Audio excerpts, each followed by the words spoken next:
Bende Mataram. Audiobook, novel silat. Cerita, H. Praktikto. Bab 152. Letnan Van Vuren adalah perwira kepercayaan Mayor De Hoop. Biasanya terhadap Sonny dia bersikap lemah lembut. Bahkan mencari-cari muka agar mendapat kesan baik dari ayahnya. Akan tetapi pagi itu, dia menerima perintah langsung dari Mayor De Hoop. Siapapun dilarang mencampuri. Meskipun demikian, tak berani ia bersikap terlalu tegas terhadap Sonny. Masih ia mencoba. Aku mendengar nyata perintahmu. Tetapi kali ini, kuharap kau jangan ikut campur. Lalu dengan mendadak dia memberi perintah. Tembak. Kedua alis Sonny De Hoop bangun karena marahnya. Membentak garang. Siapa berani menembak, akan kubunuh. Tidak sekarang, nanti, besok atau lusa. Hayo siapa berani menembak? Letnan Van Vuren, mengapa kau tak menghargai diriku lagi? Serdadu bagian penembak berbimbang-bimbang. Temannya sudah mengisi bubuk obat. Ia tinggal menyalakan api, kemudian menyulutnya. Tetapi mendengar ancaman Sonny, tangannya yang sudah menggenggam nyala api terhenti di tengah jalan dengan gemetaran. Letnan Van Vuren mendongkol oleh rintangan itu. Begitu mendongkol dia, sampai ia tertawa terbahak-bahak. Katanya, aku hanya tunduk kepada perintah komandan. Apakah kau membawa surat ayahmu? Aku justru datang kemari dengan membawa perintah ayahku. Dan perintah ayahku berbunyi, jangan tembak. Kau dengar.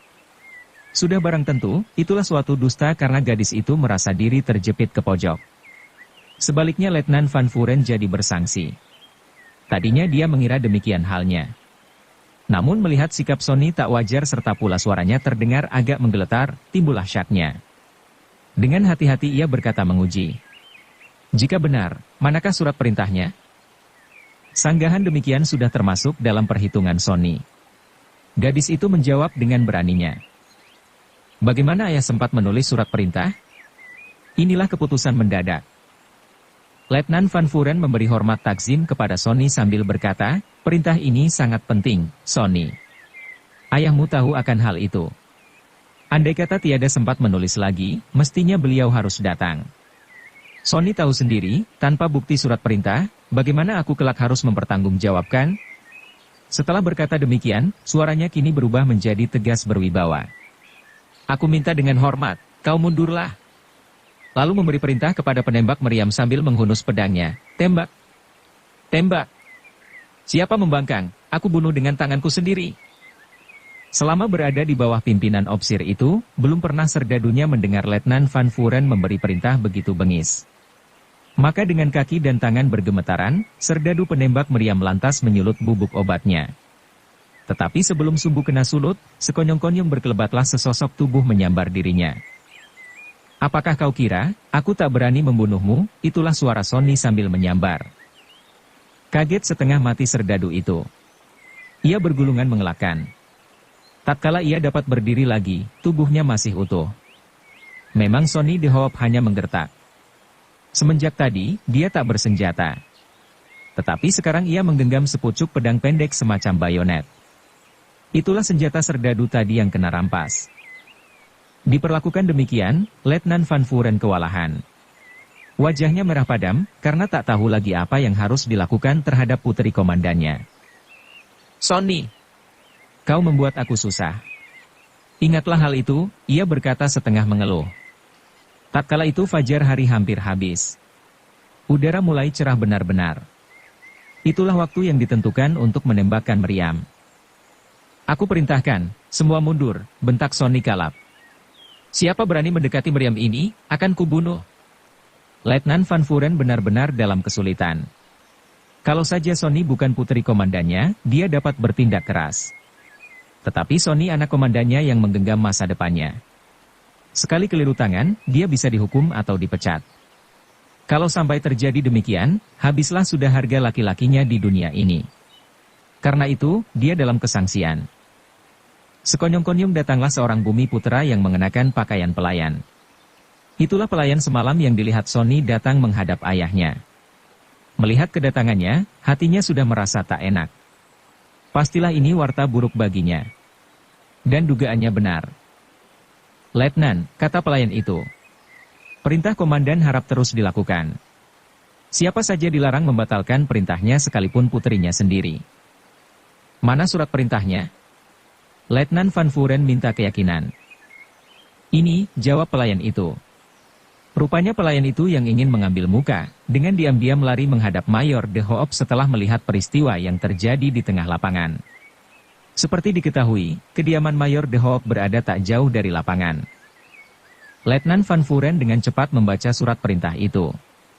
Bunyinya, siapa saja berani membatalkan perintah, wajib ditembak mati. Meskipun putrinya sendiri. Membaca bunyi perintah itu, hati Letnan Van Vuren menjadi mantap. Lalu memandang kepada Sonny seraya berkata, "Sonny, kau dengar sendiri bunyi perintah ayahmu. Nah, minggirlah." Mendengar bunyi tulisan ayahnya, Sonny memekik kaget dengan tubuh gemetaran.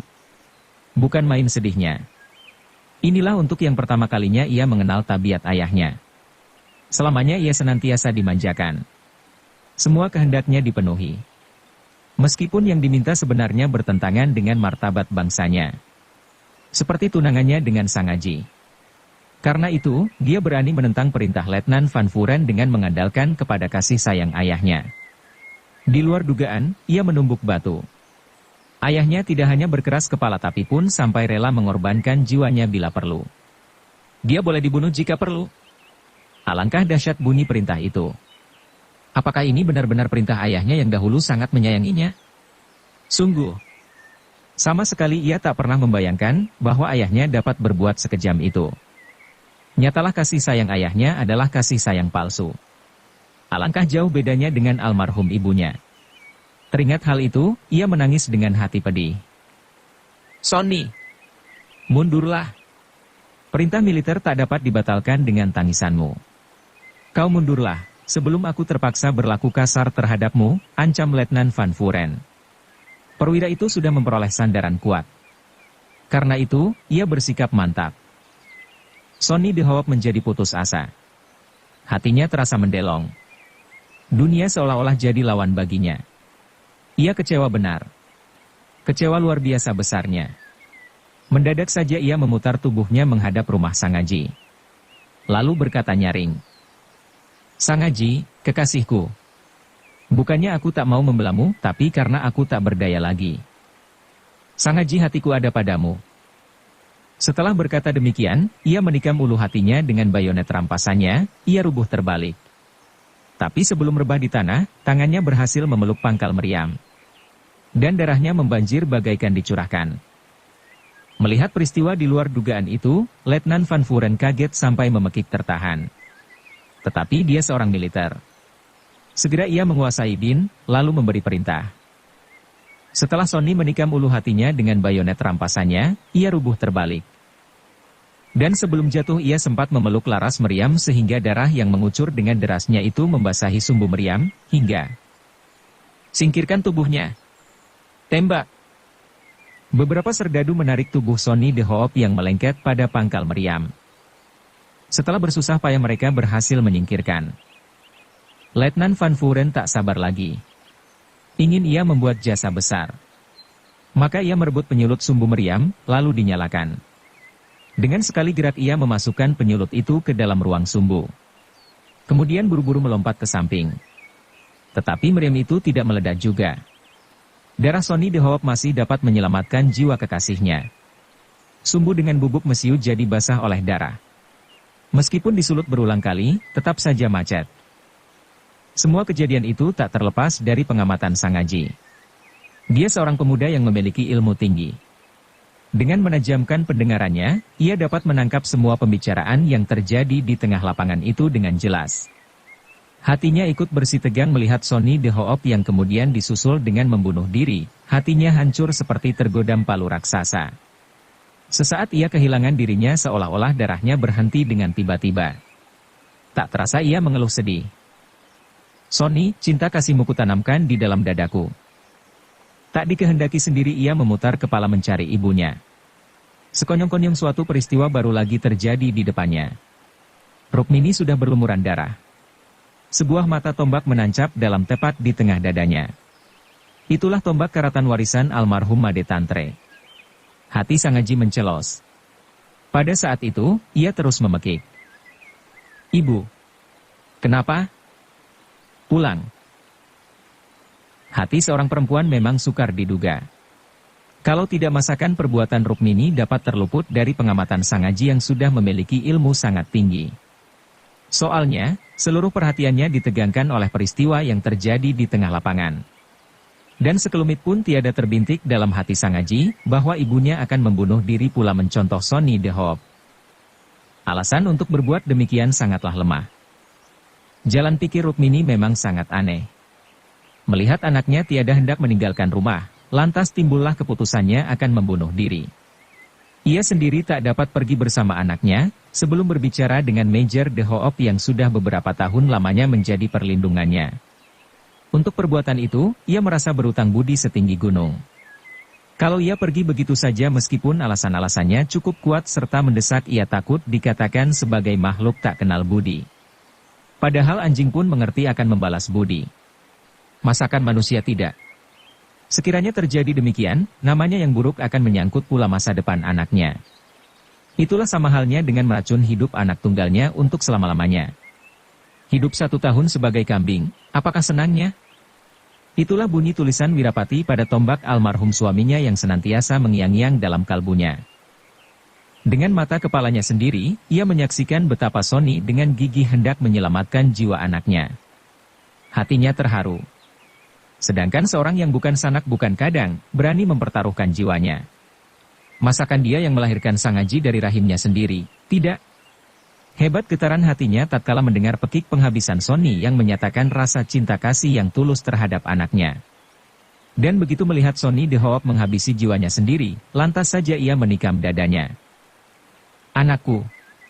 Inilah jalan yang paling baik, bisiknya tatkala kena pandang anaknya. Sebenarnya hal ini sudah harus kulakukan semenjak ayahmu tewas. Tetapi mengingat engkau, aku. Sekarang, kalau engkau tidak dapat membawa ibu pergi dari sini, akan sia-sialah jasad ibumu ini.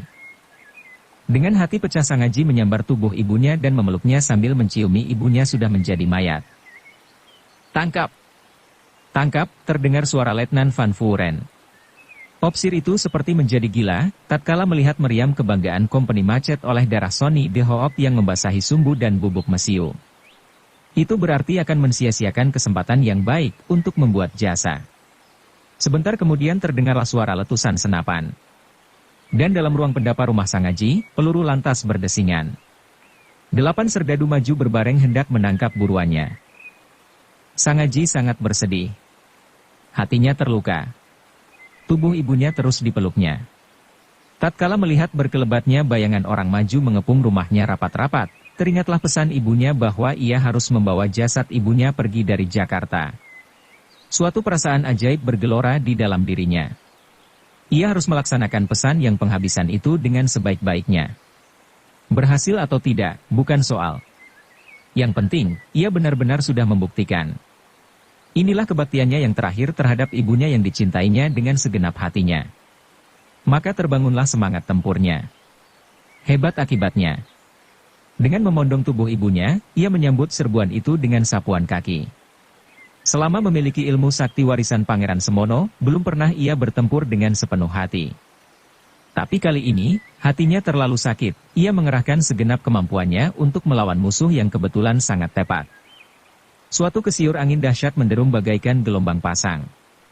Meskipun jarak sasarannya masih cukup jauh, namun ke-8 penyerangnya terangkat naik oleh suatu tenaga dahsyat. Tahu-tahu tubuh mereka terbuang jauh tak ubah bola tendang. Sang Haji yang biasanya berperasaan sangat halus, tidak memedulikan akibat serangannya. Ia justru melompat maju menggempur serombongan pasukan berikutnya. Tangannya menyambar. Trak! Iga-iga 4 orang serdadu sekaligus patah gemeretak. Dengan jerit pilu mereka rebah tak berkutik. Dan nyawanya amblas mendaki udara. Menyaksikan robohnya 12 serdadu dengan gampang, semua bintara dan perwira kompeni hampir maju berbareng dengan serentak. Sang Haji melompat ke belakang pagar pesanggrahan. Tangan kirinya bergerak lagi. Kali ini menggempur dinding pagar. Brol! Dinding batu ambrol berantakan dan melesat bagaikan peluru berondongan. Dan berbareng dengan itu, ia menyeberang lapangan. Luar biasa gerakan Sangaji. Tatkala berada di dataran tinggi Gunung Cibugis menghadapi keroyokan para pendekar jempolan, ia melawan dengan dasar mengadu kepandaian. Ia masih dapat menimbang-nimbang arti kebijaksanaan. Tapi kali ini, dia benar-benar mengamuk. Sebab selain hatinya pepat, ia sadar bahwa yang dihadapi adalah butir-butir peluru. Maka gerak-geriknya dahsyat bukan kepalang. Lapangan terbuka seolah-olah kena landa suatu angin puyuh yang datang lenyap tak menentu. Itulah reaksi ilmu sakti keris Kiai Tunggul Manik yang tersekap sekian lamanya dalam dirinya. "Ibu." Sangaji memanggil ibunya sambil menangis. Ia tidak memperoleh jawaban. Ketika tangannya meraba hidung ibunya, tiada terasa lagi kehangatan napasnya. Itulah suatu tanda bahwa ibunya sudah berpindah tempat ke dunia lain menyusul arwah ayahnya yang sudah lama mendahului. Bukan main rasanya hati Sangaji. Tetapi ia sadar, dirinya terancam bahaya. Lalai sedikit akan mensia-siakan pesan ibunya yang terakhir. Maka selagi serdadu-serdadu kompeni kacau kena serbuannya, ia lari sekuat-kuatnya. Kupingnya yang tajam mendengar bunyi terompet. Lalu bergeraknya pasukan di 4 penjuru. Mereka berteriak-teriak terkejut. Rupanya kena serbu juga. Itulah aksi ketiga panglimanya, Maulana Syafri, Tatang Sontani dan Tubagus Simuntang yang dapat bergerak ke sana kemari tak ubah iblis. "Gusti Aji!" Lari. Sangaji kabur tanpa tujuan. Kabur begitu saja untuk menjauhi kepungan rapat. Betapa sakti dia, tak mungkin dapat melawan ratusan serdadu dengan seorang diri. Dalam kesulitan itu, barulah dia teringat kepada Willem, si kuda jempolan. Semenjak tiba dari Gunung Cibugis, tiada kesempatan baginya untuk mengurus Willem. Lalu ia dirundung berbagai kejadian yang mendesak dan bertubi-tubi, sehingga Willem luput dari perhatiannya. Tiba di pinggir kota, ia mementang penglihatannya. Di sebelah selatan nampak sebuah gunung berdiri tegak. Ingin ia cepat-cepat mencapai gunung itu. Kalau ia sampai di wilayahnya, bahaya dapat dilewati dengan selamat. Pemuda itu masih saja menangis, tetapi tiada bersuara. Ia mengumpulkan semangatnya. Lalu melesat dengan menggunakan ilmu lari ajaran pendekar Gagak Seta. Itulah ilmu petak ajaib. Apalagi ia bersandar pada tenaga sakti kepesatannya tak dapat dilukiskan lagi. Hakikinya dalam jagat ini, hanya dia seorang yang memiliki kepesatan berlari demikian hebat. Tengah berlari kencang, di depannya muncul sepasukan serdadu yang dipimpin seorang perwira berperawakan gagah gesit. Seorang tua berambut putih maju menghadang dari samping. Sangaji segera mengenal siapa dia. Itulah Tatang Manggala yang datang membantu pengepungan dengan pedang Sangga Buana di tangannya. Sangaji melompat ke samping untuk mengelak serangan itu. Ia kenal ketajaman pedang pusaka Banten itu. Maka tak mau ia terikat. Dengan menjejak tanah ia menyerbukan diri ke dalam pasukan yang sedang mempersiagakan alat bidiknya. Tepat sekali akal Sangaji menyerang pasukan yang bersenjata senapan. Dengan serangan jarak dekat, senapan tak dapat digunakan dengan sebaik-baiknya. Dan kesempatan itu dipergunakan sebaik-baiknya oleh Sangaji. Pemuda itu lantas menerjang membuat suatu jalan terbuka. Perwira yang berperawakan gagah itu, masih saja tenang-tenang berada di atas kudanya. Di belakangnya berderet pasukan berkudanya yang sudah siap dengan senapannya. Mereka bergerak perlahan-lahan membuat pagar pengepungan. Melihat bergeraknya pasukan kuda yang rapih itu, hati Sangaji mengeluh. Sebab untuk menerobos pagar pengepungannya, ia harus membunuh. Hal itu berarti ia akan terikat oleh suatu medan. Tujuan menyingkirkan jauh-jauh akan gagal dengan sendirinya. Tiba-tiba ia mendengar suatu seruan tajam yang sangat dikenalnya. "Adikku Sangaji, apakah kau tidak memandang mata padaku?" Hati Sangaji terkesiap, ia menoleh. Dan melihat kakak angkatnya Willem Erbeveld. Dialah tadi perwira yang berperawakan gagah perkasa. "Kakak Willem, apakah engkau hendak menangkap aku pula?" seru Sangaji nyaring dengan hati pilu pedih. "Ya," sahut Willem Erbeveld dengan pendek. Sangaji tertegun, sehingga gerakan perlawanannya terhenti dengan sendirinya. Berpikirlah dia, Sony mati. Ibu tiada lagi. Mereka hendak menangkap aku mati atau hidup. Aku sudah kehilangan ibu dan pelindung, untuk apa lagi ku sayangi nyawaku? Baiklah, daripada aku kena tangkap yang lain lebih baik ku serahkan diriku kepada kakakku ini. Dengan Begitu, jasa akan jatuh kepadanya. Setelah berpikir demikian, dengan tenang dia berkata, "Baiklah, Kak. Tangkaplah aku. Tapi izinkan aku mengubur ibu dahulu." Tanpa menunggu persetujuan, Sang Haji melayangkan matanya. 100 meter di depannya menghadang sepetak hutan. Tanahnya meninggi meraba suatu gundukan, sehingga merupakan suatu bukit mungil. Ia bawa ibunya mendaki bukit kecil itu. Dengan pedang Sokayana, ia menggempur tanah dan membuat liang kubur. Kemudian dengan perlahan-lahan ia meletakkan ibunya di atas tanah. Mata tombak almarhum ayahnya masih menancap kencang di tengah dada ibunya. Ia tak berani mencabutnya. Kemudian ia berdiri mundur dan membungkuk hormat 3 kali. Setelah itu berjongkok membuat sembah 3 kali pula. Hatinya sangat sedih dan penuh tumpuan-tumpuan perasaan yang tak jelas bunyinya, sehingga ia tak dapat menangis. Willem Erbeveld melompat dari kudanya, ia menghampiri kuburan Rukmini. Dia seorang yang berpendidikan Belanda. Tak dapat ia membuat sembah, karena itu ia hanya membungkuk hormat. Setelah itu, ia menyerahkan senapannya dan segenggam uang emas. Akhirnya ia menyerahkan kudanya pula kepada Sang Haji. "Kau pergilah. Mungkin untuk selama hidup kita tak bakal bertemu lagi." Sang Haji tercengang. "Kak Willem, tapi engkau akan kena salah. Banyak bawahanmu menyaksikan, engkau telah dapat menangkap aku. Aku sudah kenyang hidup, berperang dari timur ke barat, dari utara ke selatan. Teringatlah aku, seorang pemuda tanggung kurang lebih berumur 14 tahun berani mempertaruhkan jiwanya untuk menolong jiwaku. Itulah engkau, adikku. Masakan aku tak berani berkorban jiwa untukmu pula?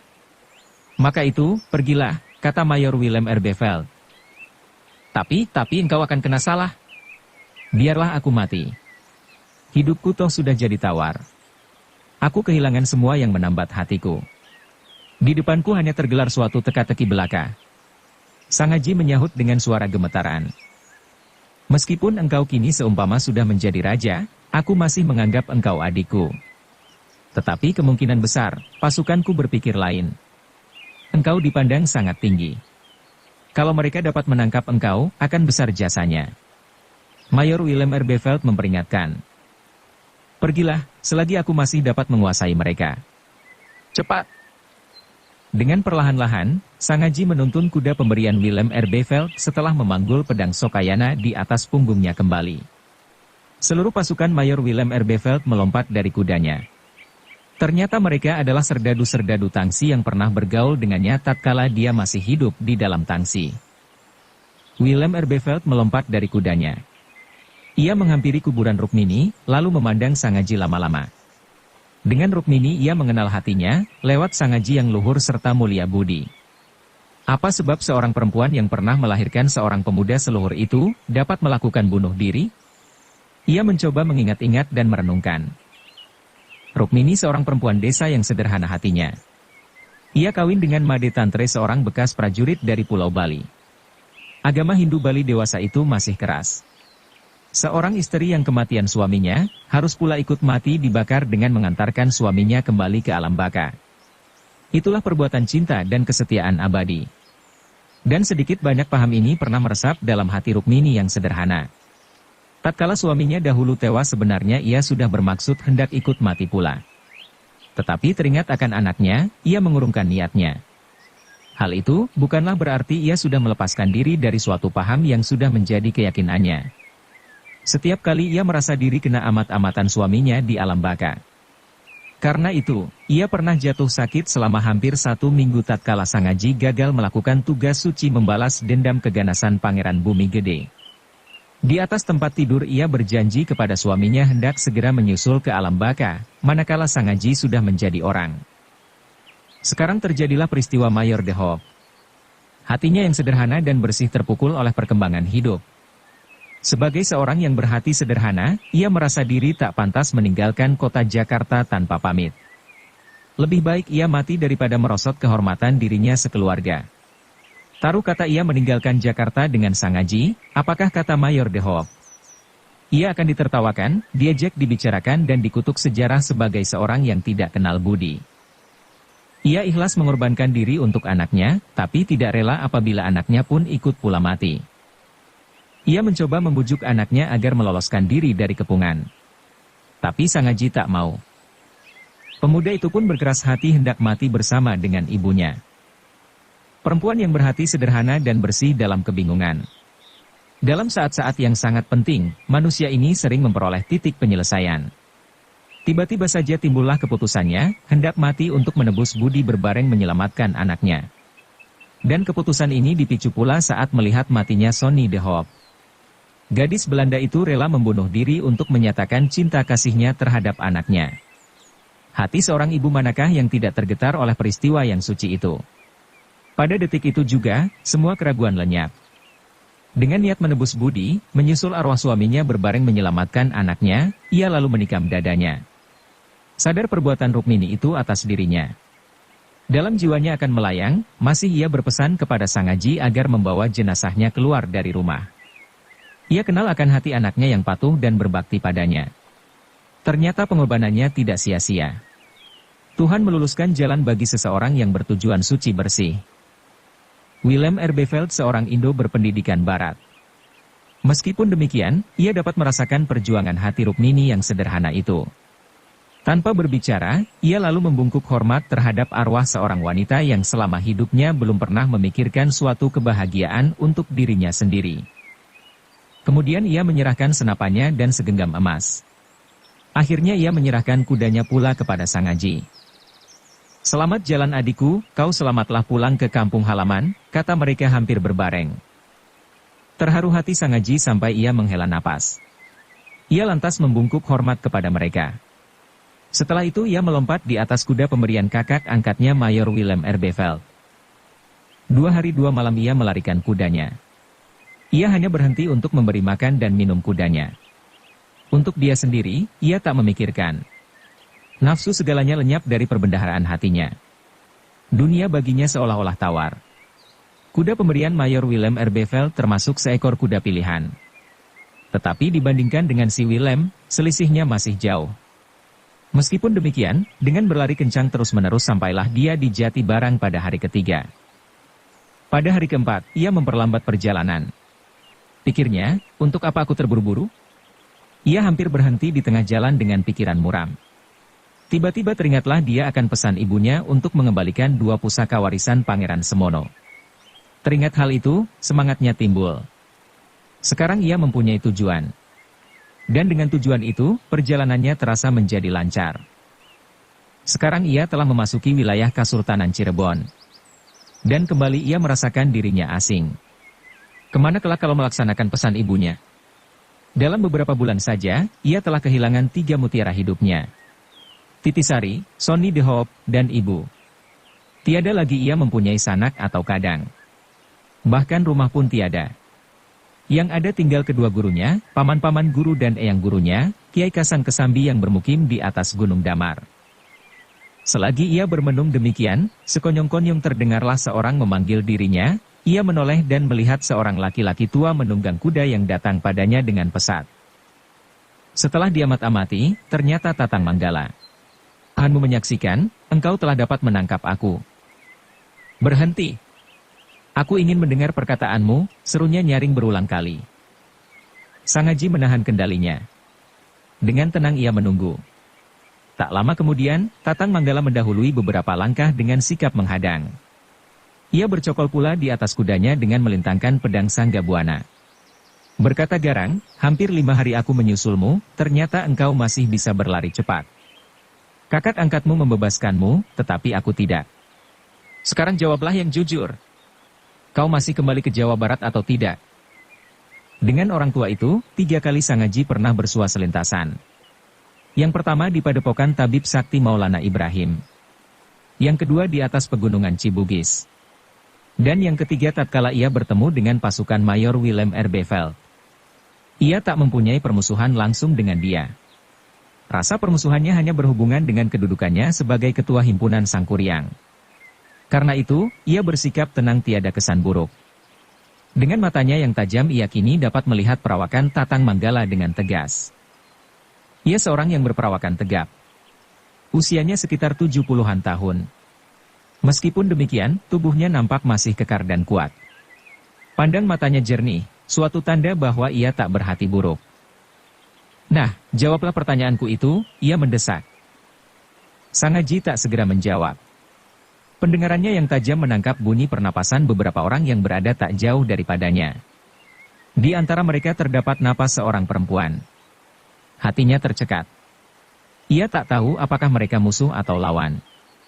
Maka dengan tenang ia berkata, sebenarnya, apa maksudmu? Kau jawablah pertanyaanku dahulu. Kau masih akan kembali ke Jawa Barat atau tidak? Kalau benar bagaimana, kalau tidak bagaimana? HM, dengus Tatang Manggala.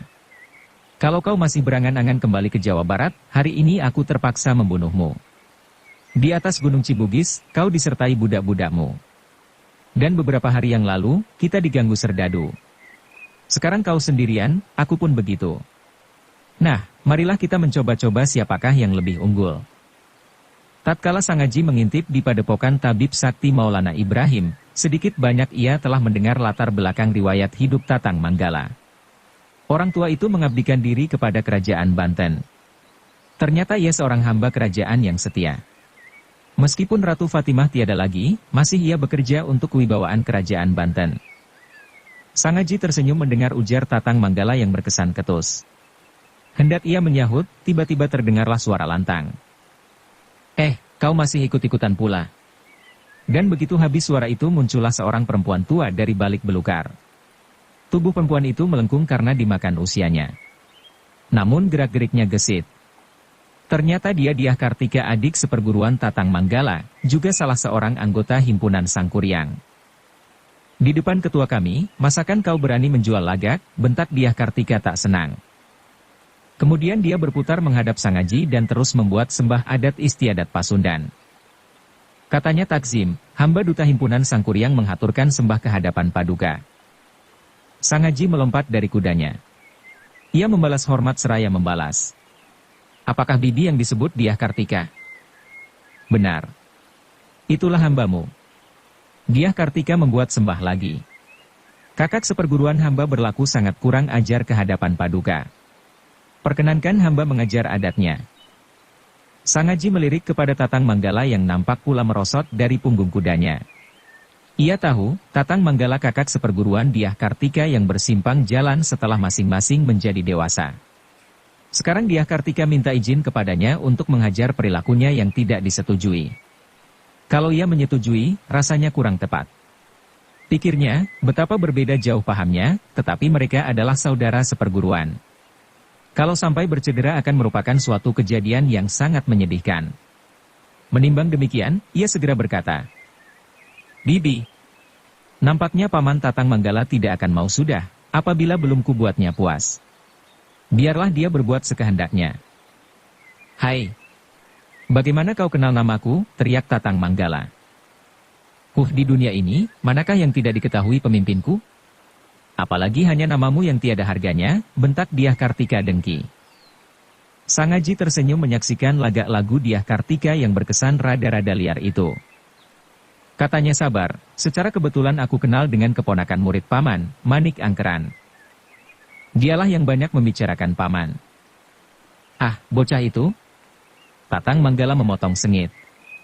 Ia berhenti bersungut-sungut, lalu berkata meneruskan. Baiklah kau sekarang sudah kenal siapakah diriku. Nah bagaimana, apakah? Ia berbimbang-bimbang. Matanya liar memandang ke kiri kanan. Ternyata dirinya sudah kena kepung para raja muda yang muncul tak ubah cendawan di musim hujan. Andangkara, Tubagus Simuntang, Dwi Jendra, Walisana, Dadang Wiranata, Otong Surawijaya, Tatang Sontani dan Maulana Syafri. Mereka berbareng membuat sembah kepada Sangaji. Kemudian dengan tajam mengawaskan Tatang Manggala yang nampak jadi kebingungan. Hai, apakah kau hendak main kerubut? Katanya sejadi-jadinya. Sangaji memutar pandangnya dan melihat para panglimanya tidak bergerak atau menunjukkan suatu kesan. Ia jadi heran. Tatkala melihat mereka meruntuhkan pandang kepada Dyah Kartika, maka tahulah dia bahwa Dyah Kartika harus bertanggung jawab pada sepak terjang kakak seperguruannya itu terhadap pemimpin besarnya. Mereka tak mau mengadili, karena Tatang Manggala kakak seperguruan Dyah Kartika. Dengan begitu, mereka menghargai rekan perjuangannya. Bagus rasa persaudaraan ini, sampai pula Otong Surawijaya yang biasanya bermulut jahil dapat menguasai diri. Yang nampak maju mundur adalah Dyah Kartika seorang. Menuruti hati, ingin ia membungkam mulut kakak seperguruannya itu. Tapi mengingat pemimpinnya belum mengizinkan, tak berani ia menentukan sikap. Sang Aji tahu pula hal itu.